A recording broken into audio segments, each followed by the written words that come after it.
convinced they had been insulted by the finest mind in Europe. At the age of 65, after more than 35 years of waiting, the Nile had reached Cairo, as Schopenhauer put it. He loved the fame that he genuinely deserved, but died within 7 years, on September 21st, 1860. Schopenhauer's combative, pessimistic writings were to prove a deep influence on such disparate figures as Wagner, Freud, Tolstoy, Nietzsche, and Jacob Burckhardt, to name but a few. Most of these men read only his essays, but they certainly gleaned the chilling message of his metaphysics. Yet how could Schopenhauer really claim to know that behind the world of appearances lay a cold, dark, unrelenting and unthinking will? According to Schopenhauer, we are all given the opportunity to see behind the world of appearances by looking inside ourselves. Afterword. Schopenhauer didn't attract followers, he attracted disciples. Such was the impact of his utterly novel approach to philosophy on the staid intellectual world of mid-19th century Germany. Yet not all these disciples were easily led sycophants. Among them were some of the finest minds of the next generation. Long before the belated arrival of Schopenhauer's fame, his work had been discovered by the young Richard Wagner. Its disruptive effect overwhelmed him, and in the 1848 Revolution, Wagner, in the company of the anarchist Mikhail Bakunin, was inspired to take to the barricades in Leipzig.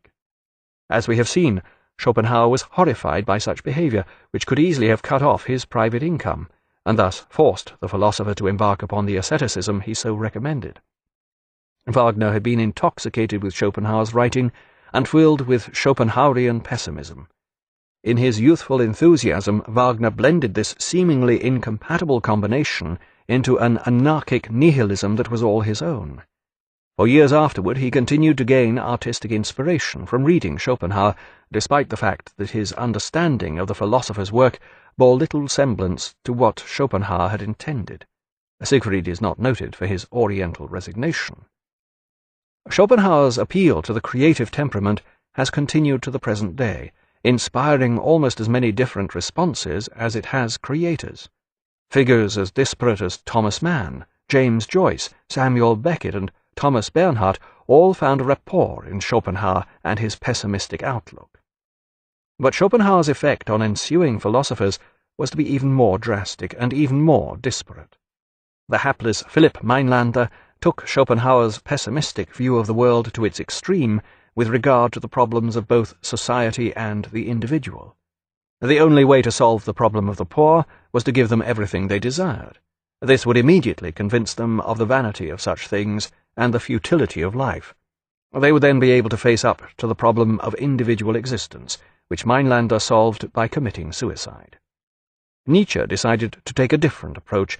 By far the most brilliant and profound thinker to be affected by Schopenhauer, Nietzsche simply turned Schopenhauer's idea of the will on its head.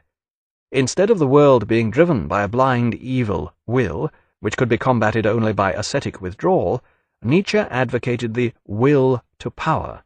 Here lay the driving force within all human nature, and the great men of history had been its finest manifestation. Adopting a cunning blend of both Schopenhauer's and Nietzsche's notions of the will, Freud was later to propose the notion of the subconscious mind. More recently, Schopenhauer had a profound effect on the very last of the traditional philosophers. Freud's fellow Viennese, Ludwig Wittgenstein, was profoundly influenced by both Schopenhauer's pessimism and his inherently mystical view of the world. Wittgenstein's famous dictum, "About that which we cannot speak, we must remain silent," Tractatus Logico-Philosophicus 7, may be speaking ostensibly of language and meaning, but it bears an uncanny resemblance to Schopenhauer's advocacy of withdrawal from the dark, unseen will that remains forever beyond our understanding. From Schopenhauer's writings. When we perceive and consider the existence, life, and activity of any natural creature, e.g. an animal, it appears to us to be essentially an inscrutable mystery, despite all we can learn about it from zoology and comparative anatomy. But why does nature forever refuse to answer such questions? Surely, like everything great, she is open, communicative, and even naive. So why does nature forever refuse to answer such questioning? The reason we have no answer can only be because our question was incorrectly formulated, arose from our own narrow-minded assumptions, or was self-contradictory. Is it possible that there is a chain of grounds and consequence which must remain forever unfathomable to us? Certainly not. Just the opposite. Such matters are unfathomable because we search for grounds and consequence in a sphere which is foreign to such things. Parerga and Paralaipomena, section 65. Thing in itself signifies that which exists independently of our perception by means of the senses. In other words, it is that which really and truly is. Democritus called this matter. In the end, so did Locke. For Kant, it was an X, and for me it is will. Parerga and Paralaipomena, section 61. Only at one point do I have access to the world other than as representation. This is in myself. When I perceive my body, this is representation. But I am also aware of those urges which give rise to this representation. This is the will. Only within myself do I have this dual knowledge of will and representation. The world as will and representation. The dual knowledge we each have of the nature and activity of our own body, which is given to us in two completely different ways, is now clear. We will therefore make further use of this as a key to the essential character of every phenomenon in nature. All objects which are not our own body, and thus not given to our knowledge in a double way, but only as representation, we shall judge to be similar to our own body. And as we know they are similar to our body in the first way, we shall assume that they are similar in the second way. Thus, when we take away their existence as representation, all that remains is what we call will, just the same as in our own bodies. What other kind of existence or reality should we attribute to the rest of the material world? How else can we conceive of such a world? For besides will and representation, nothing else is known to us, or even conceivable. The World as Will and Representation, second book. We complain that we live in ignorance, unable to understand the connection between all existence, and in particular the connection between our particular existence and the whole of existence. Our life is not only short, but our knowledge of it severely limited. We can't look back beyond our birth, or forward beyond our death. Our consciousness is a momentary flicker in the midst of night. It appears as if some malevolent demon has limited our ability to know, so that he can enjoy our discomfort. But such a complaint is unjustified. It is based on the mistaken idea that the world was created by an intellect, and as a result originated as a mental picture or representation before it became real. According to this mistaken view, the world originated from knowledge and was thus accessible to knowledge, capable of being analyzed and completely understood by it. But the truth is, what we complain of not knowing is not known by any one or anything, and is in itself absolutely unknowable. It is, in fact, inconceivable. Parerga and Paralaipomena, section 67. The state to which death restores us is our original state, that is to say, the one peculiar to our true nature, whose essential force manifests itself by producing and maintaining the life that we lose in death. This is the state of the thing in itself as distinct from the phenomenon.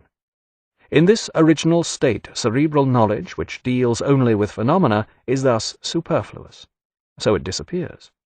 Its disappearance is for us identical with the disappearance of the phenomenal world, which was its medium, and whose disappearance leaves it redundant.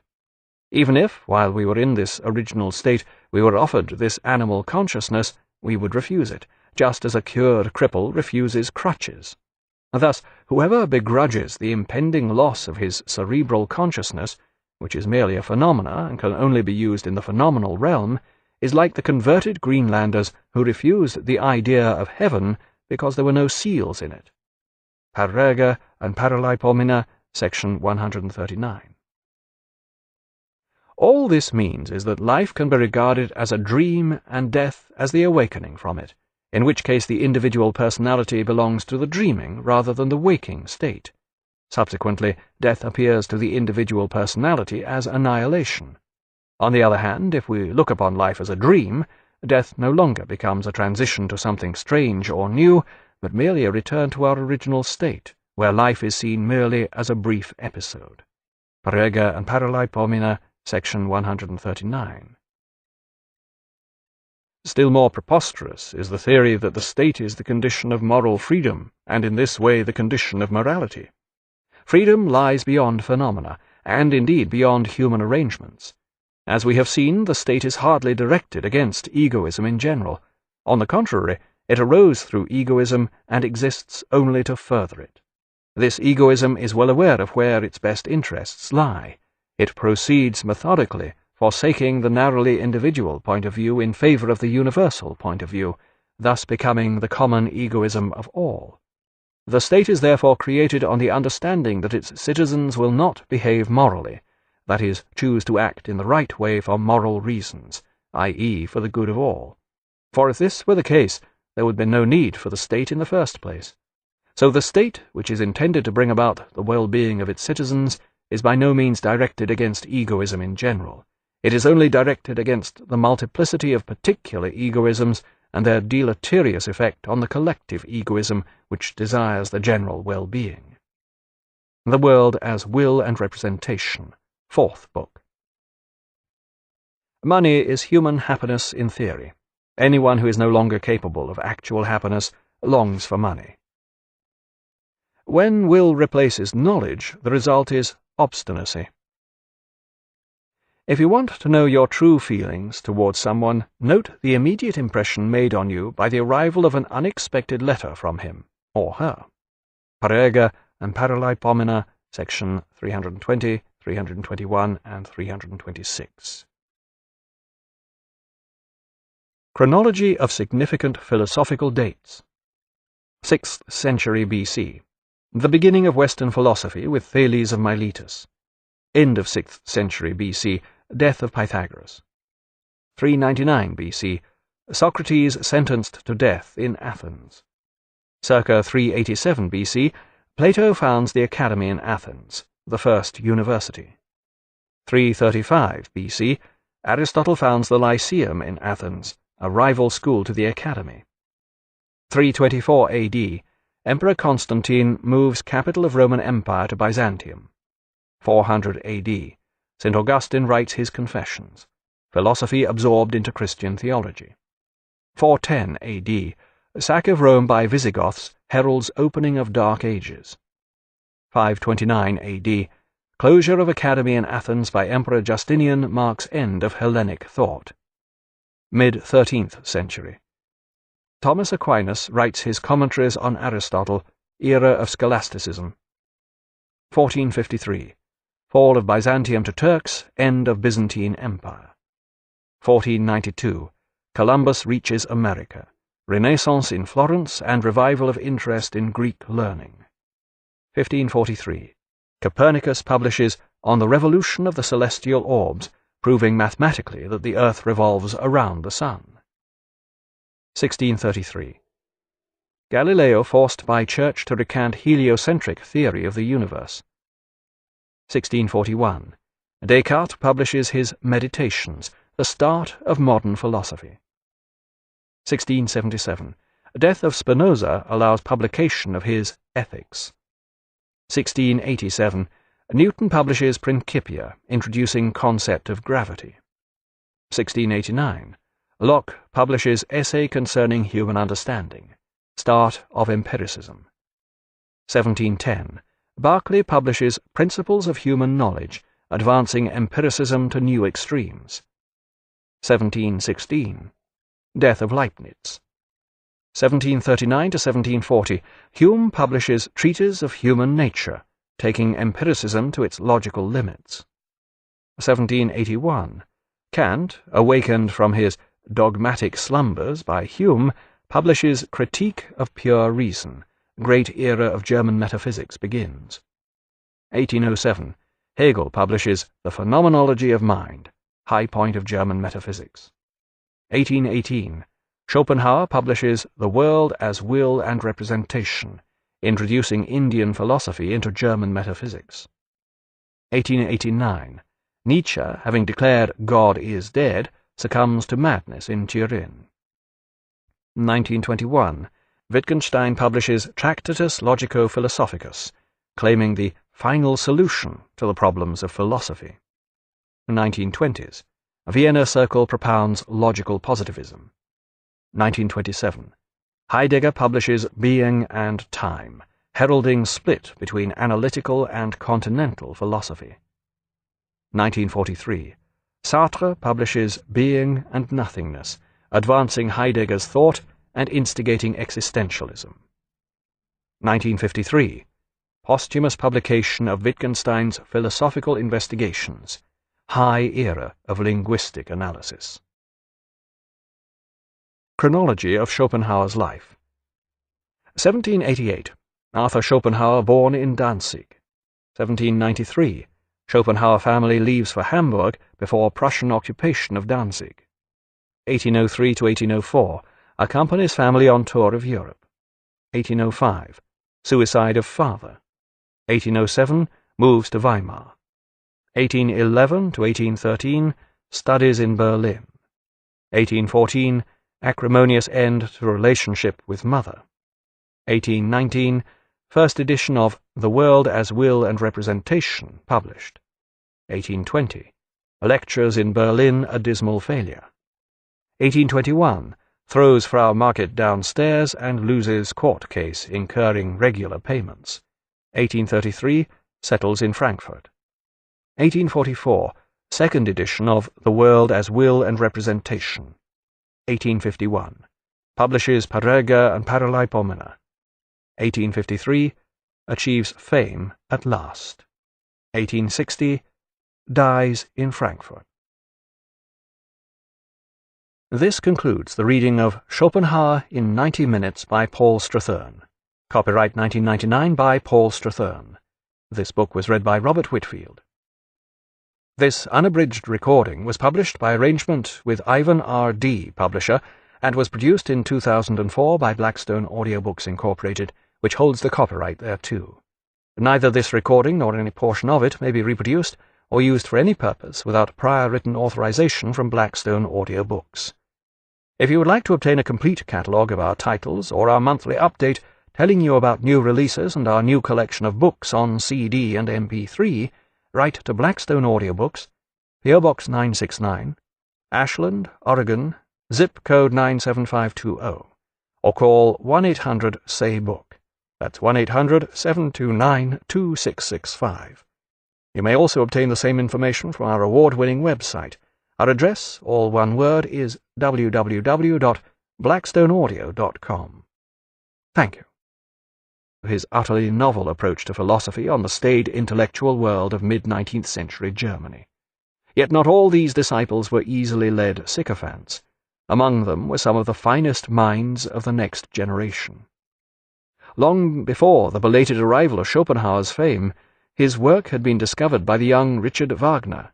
Its disruptive effect overwhelmed him, and in the 1848 Revolution, Wagner, in the company of the anarchist Mikhail Bakunin, was inspired to take to the barricades in Leipzig. As we have seen, Schopenhauer was horrified by such behavior. Most of these men read only his essays, but they certainly gleaned the chilling message of his metaphysics. Yet how could Schopenhauer really claim to know that behind the world of appearances lay a cold, dark, unrelenting and unthinking will? According to Schopenhauer, we are all given the opportunity to see behind the world of appearances by looking inside ourselves. Afterword. Schopenhauer didn't attract followers, he attracted disciples. Such was the impact, and is not noted for his Oriental resignation. Schopenhauer's appeal to the creative temperament has continued to the present day, inspiring almost as many different responses as it has creators. Figures as disparate as Thomas Mann, James Joyce, Samuel Beckett, and Thomas Bernhardt all found a rapport in Schopenhauer and his pessimistic outlook. But Schopenhauer's effect on ensuing philosophers was to be even more drastic and even more disparate. The hapless Philipp Meinlander took Schopenhauer's pessimism, convinced they had been insulted by the finest mind in Europe. At the age of 65, after more than 35 years of waiting, the Nile had reached Cairo, as Schopenhauer put it. He loved the fame that he genuinely deserved, but died within 7 years, on September 21st, 1860. Schopenhauer's combative, pessimistic writings were to prove a deep influence on such disparate figures as Wagner, Freud, Tolstoy, Nietzsche, and Jacob Burckhardt, to name but a few, which could easily have cut off his private income, and thus forced the philosopher to embark upon the asceticism he so recommended. Wagner had been intoxicated with Schopenhauer's writing and filled with Schopenhauerian pessimism. In his youthful enthusiasm, Wagner blended this seemingly incompatible combination into an anarchic nihilism that was all his own. For years afterward he continued to gain artistic inspiration from reading Schopenhauer, despite the fact that his understanding of the philosopher's work bore little semblance to what Schopenhauer had intended. Siegfried